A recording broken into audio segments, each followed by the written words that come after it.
Hey, I'm Siobhan, community cultivator and founder of BeFree Project. The BeFree Project podcast was created for community, sisterhood, and personal growth. Each week, you'll be inspired and motivated to do the work to show up for yourself so you too can feel fulfilled and be free. Now grab a pen and a notebook and let's get into the show. The best decision that you can make today is joining the BeFree Inner Circle at BeFreeInnerCircle.com, a community for like-minded women to find their forever friends and get accountability to do their personal growth work. Your membership includes a private, exclusive community of women who are not only showing up for themselves, but for one another. Weekly live events with me and or guest speakers, daily accountability so this way you can finally get stuff done, mentorship from yours truly, and so much more. Now, there's no long-term commitment and you can cancel at any time. However, I can guarantee the moment you join, you're going to feel a warm embrace and you're going to want to stick around. Every single member of the BeFree Inner Circle will walk away with clarity, fulfillment, and confidence because guess what? When you're around me, you're going to win. So come and grow inside the BeFree Inner Circle at BeFreeInnerCircle.com. Hey, welcome back to another episode of the BeFree Project podcast. As always, thank you so much for tuning in for another week. So this week I am loving resting. And I really want to talk about this for a little bit because I did not realize that I wasn't resting until I realized I wasn't resting, if that makes sense. It happened last Thursday, which Thursdays are therapy days for me. And typically I do not work or I don't do anything on that day. And I just allow my body to really do whatever it wants. And however, I started doing some work that day. And my friend, we were on the phone and she's like, "What you doing?" And I'm like, "Oh, I'm just doing a little bit of Instacarting. And she was like, "Well, today is Thursday." Yeah, today is Thursday. And Thursdays are your rest days. Yeah, it is. And I needed that reminder because I didn't realize that I have been going nonstop, I would say for the last month, and I've been going through a lot. And I won't say that I'm physically tired. I don't feel that, but I'm definitely emotionally and mentally tired because of everything that's happening in my life right now. And my one great friend told me that rest is built into my journey. And sometimes I forget that. And so as of last Thursday, I decided, okay, Siobhan, don't forget you rest on Thursdays. And I've been taking naps like probably every day since then. I've been walking more and also sitting still with my feelings. And I realized, Siobhan, you need to rest. Like you cannot keep going. And I guess that's the unhealthy thing that I have. Like showing up and taking action is marvelous and wonderful when I'm in a healthy place.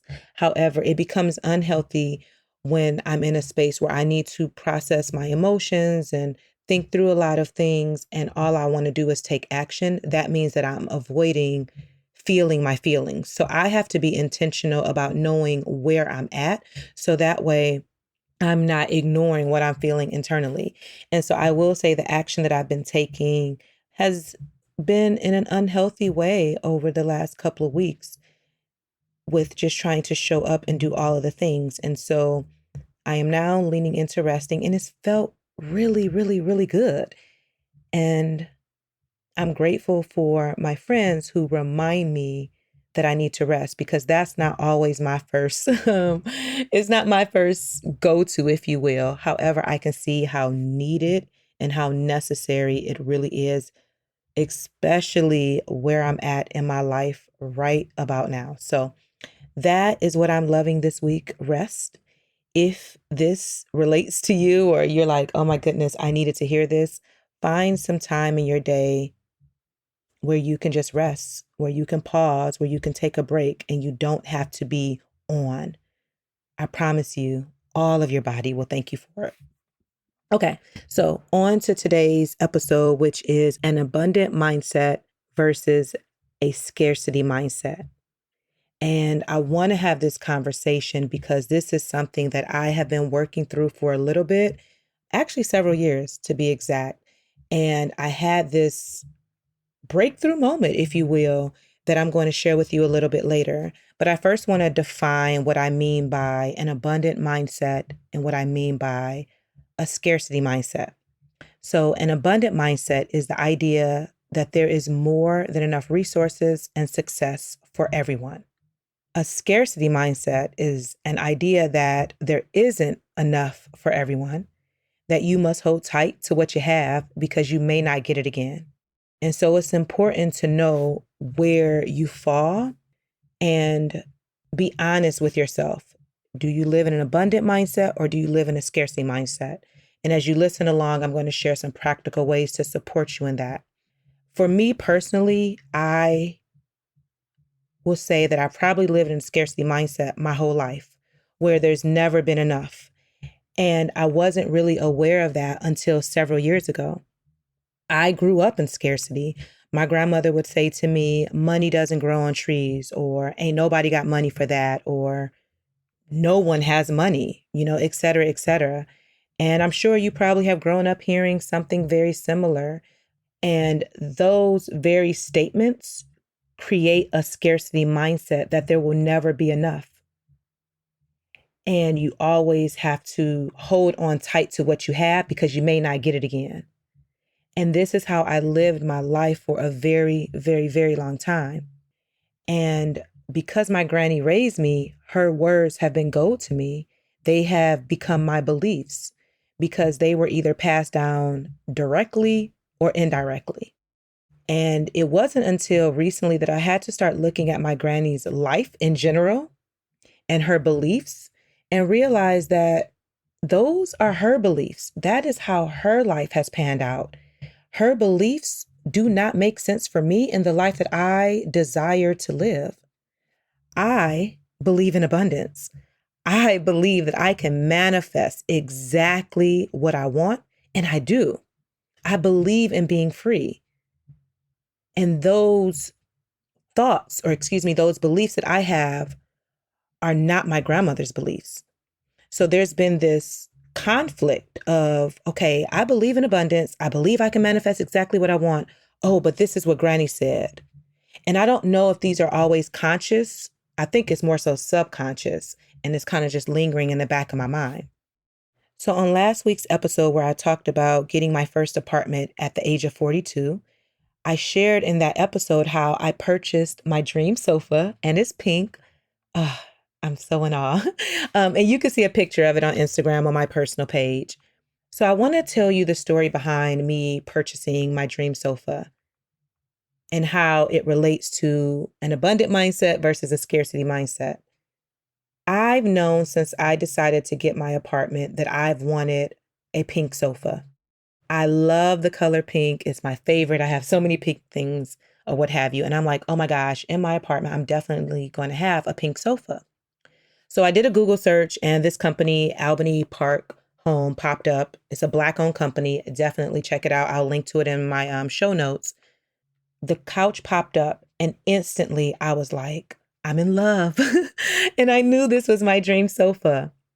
And so I went and, checked it out. I read all the reviews and I saw how the couch was, how people can share their reviews, about the couch, and then they can share their pictures about the couch and all that jazz. And so I was looking at all of that and I'm like, oh my gosh, totally getting it. This is my sofa. Now here's where the abundance versus scarcity mindset comes in.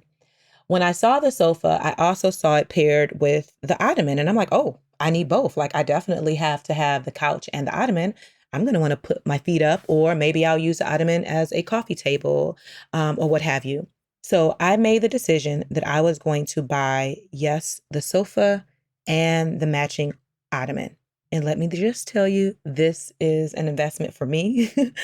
And there was an option for a payment plan, but I knew in my heart of hearts that I did not want to do that. Because moving into an apartment, if you've ever done this for the first time, there's so many different expenses that come up. And I did not want to put myself in a position to create an additional bill. I want everything to be easeful. I've already saved several months' rent, all of the things. And I just want to be as prepared as I can for this transition for me and my children. Now, My granny would have advised me to pay and do the same as cash and pay it off before interest. But again, I did not want to do that. Now, there's nothing wrong with doing that. But I know for me, if I would have chose that option, it would have been out of scarcity, thinking I didn't have enough money. I wasn't going to have enough money, yada, yada, yada. So I decided to buy both the sofa and the ottoman in cash. Now, before I get into a little bit more about that, initially when I told my granny I was getting my own apartment, she suggested that I go to the Goodwill. I told her I didn't want to do that. And she insisted that the Goodwill has nice stuff and you can furnish your whole apartment. And another family member has said the same thing. Now, growing up, my mother and I moved around a lot. And every time we would move, my grandmother would sometimes furnish our apartment. And she would buy the living room set, the bedroom set, dishes, all of the things from the Goodwill. That is my granny's baseline. Now, my grandmother has beautiful things in her home, yada, yada, yada. However, when it comes to, and I don't know what that thought is in her mind, but that's the thing. Like, okay, this is where you can start from. And I knew when I decided to move on my own, and even when I shared that with her, the Goodwill is not my baseline. Now, yes, I will thrift here and there every now and then. Nothing wrong with that. And there's nothing wrong with going to the Goodwill. But for me, this is my first apartment. I want my dream sofa and I want to decorate it exactly the way that I want. Even if it takes a lot of time to do that, I'm okay with that. And so I made the decision to go against my grandmother's thoughts, her beliefs, and I paid in cash. And I didn't think I would get emotional about this. But my grandmother means everything to me. And this is a huge shift in my life to create beliefs for myself and live in abundance and not scarcity. This is a huge shift in my life to get my apartment on my own and create space for my children and I to live comfortably. This is a big deal. So when I'm talking about it on the podcast this week and last week or what have you, this transition into being free is life altering on so many levels for me. And creating a new baseline for myself that starts with abundance, it is huge. It is really huge. And so once I put the couch and the ottoman in the cart, all of these thoughts came rushing at me. Who do you think you are? Why are you paying in cash? Put it on the payment plan thing. You don't need a sofa and an ottoman. Just get the sofa. You're spending too much money. What would your granny say? And I had to press pause and silence this voice that was giving me every reason why not to do this, even though the money was in my account, even though I had more than enough to be able to do it. And in that moment, I decided that I did not want to live in scarcity, that there is more than enough resources. Plus, I put myself in such a great financial position that I could buy it and still be just fine because I'm choosing to live in abundance. And in that moment, I clicked purchase. I cried because my choice was moving me away from the scarcity mindset that I grew up on. And I was now creating my own beliefs. And my baseline is abundance. My baseline is I manifest exactly what I want every single time. And again, this is a huge deal for me because I know for sure that this is setting the benchmark or the baseline really high for me in a way where this is your starting point. You pay for things in cash. And I'm not saying that I think it's Affirm or something like that, the payment plan option. I'm not saying that there's anything wrong with that. But what I'm saying is that in order for me to shift my mindset and to live in abundance, I have to do things differently than how I was raised. Now, I will say that I still have inner work to do around a scarcity mindset because it's deep. And I can see how it shows up in little ways. However, the beautiful thing is that I can catch it because I'm aware. And you know that awareness is the first step in my roadmap to being free. And if you haven't downloaded it, make sure you download that step-by-step process. I'll put the link in the show notes. If you remember last year, my word for 2021 was abundance. And what I learned at the end of that year when I did my reflection is that I was already living in abundance. And I'm able to now look at my life to see, number one, how full my life already is. And I believe choosing that word for 2021 set me up for this very moment. Now, when it comes to a scarcity mindset, again, you believe that there is lack, that there's not enough for you. And this can show up at work, in friendships, in relationships, in life in general. So you may stay in a relationship too long when you know it's time for you to leave because you think that you won't find anyone better. You may stay at a job that you hate because you feel that this is all that you can get. You may stay in a friendship that's unhealthy because you don't believe that you can find new friends as an adult. All of this is a scarcity mindset. And so now I want to give you some practical ways that you can start to live in an abundant mindset. And let me point out, this takes work. This takes time. It's not an overnight shift, but I believe that these steps that I'm going to share with you will be the perfect way for you to get started. Number one, be aware of your scarcity mindset and reframe as soon as you notice it popping up. Again, awareness is key. Knowing that you live in a state of scarcity will help you begin to shift your mindset and begin to reframe it. But you got to notice it. And that's so important. Number two, be grateful for all that you have. Every single thing. Don't take nothing for granted. Gratitude and abundance goes hand in hand. Number three, surround yourself with people that have an abundant mindset. And this goes back to my episode where I talked about who's in your 95%, because who you surround yourself with matters. If everyone around you is crying broke and woe is me, you innately will take on that mindset. You have to be around people who talk, speak, and live in abundance, who have a mindset of abundance, because that abundance mindset will start to rub off on you. Number four, journal about your core beliefs. Where did your scarcity mindset come from? Who influenced your lack? It's important that you get to the root of your beliefs so you can begin to create an abundant mindset. Number five, create a list of abundant affirmations. Write them down, recite them often, set an alarm in your phone to go off every so many hours with those affirmations. Begin to train your mind to think in abundance. And you can do that by reciting abundant affirmations. And number six, celebrate all of your wins.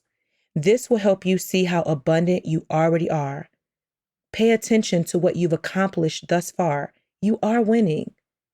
In some area of your life, you are winning. And yes, there's room for growth for all of us, but this will help you practice more gratitude as well.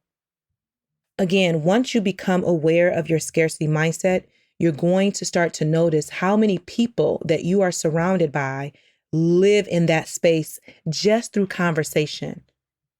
I can see and hear it all the times. I'll hear conversations at the grocery store, conversations between family members, things that are shared on social media that are about scarcity. And when I catch it, when I'm aware of it, I instantly say, that's not for me. That's not my belief. And because I do this, it's easy for me to begin to have an abundant mindset, because if not, I'll take on these beliefs of these random people, and that will get in my subconscious and it will become my own belief. And I don't want that. And so right now, the work that I'm doing is to continue to live in abundance. And when I notice that scarcity is popping up, I'm like, nope, we're not doing that today. How do we shift that immediately? So I hope this was helpful for you. I would love to hear your thoughts. You can share with me on Instagram. Send me an email, send me a DM, all that jazz. Okay, so your journal prompt for this week is, what does it mean to you to have an abundant life? And your affirmation for this week is, I live in abundance.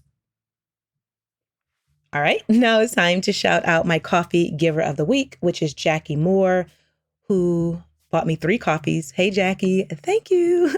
And her comment was, thank you for the tips for moving on. I found that this has been a trigger for me. I'm so grateful, Jackie, that the episode that you listened to was supportive, that you realize what your triggers are, and hopefully you're inspired and encouraged to keep showing up for yourself and moving on as needed. You too can treat me to coffee. Just make sure you click the link in the show notes just to show some support for the show. I deeply, deeply, deeply appreciate it. As always, make sure you share the episode on Instagram and your stories on your page or what have you. You can tag me at Siobhan Sudbury and follow along on BeFree Project for all the things. I want more women to be inspired by my work, so make sure you leave a 5-star review with a sentence or 2 on Apple Podcasts.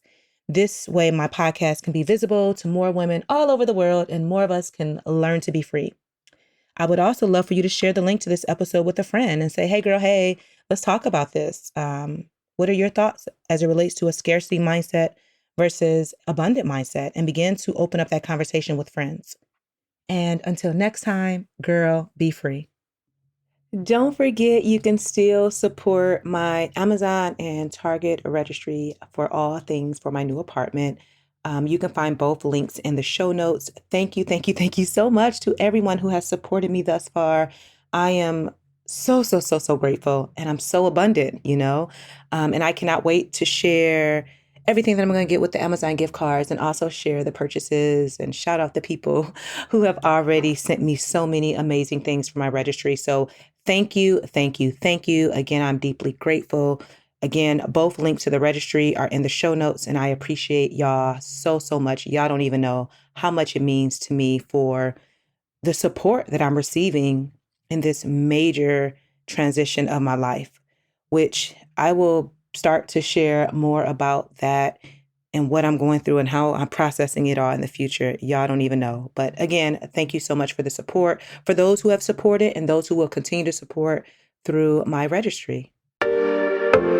Thank you for listening to today's episode. And now I want to personally invite you to join the BeFree Inner Circle waitlist. That's right, the doors are currently closed. However, they will be opening soon. And I want you to be the first person to know when you can join the most amazing community for Black women to do their inner work on their personal growth journey. And everyone on the waitlist will have a special treat from yours truly. So head over to BeFreeInnerCircle.com and hop on the list. And I can't wait to see you in the community.